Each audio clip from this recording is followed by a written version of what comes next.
ito yung view dito sa loob ng AirAsia. And kung makikita nyo, ayan, and sinisip muna ako ngayon, bare face. I did not wear makeup. So, see you later, Davao. So, ayan. So, iaakyat ko muna yung gamit ko dito sa taas. Ayan, iaakyat.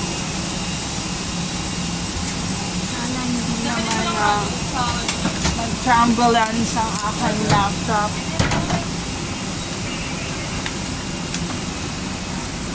I need some of the water.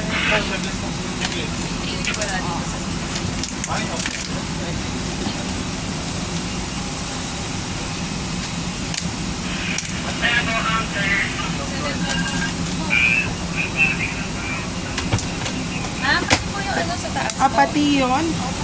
Okay, pati itong ano ko, iaakyat raw sa taas. So, iaakyat natin sa taas.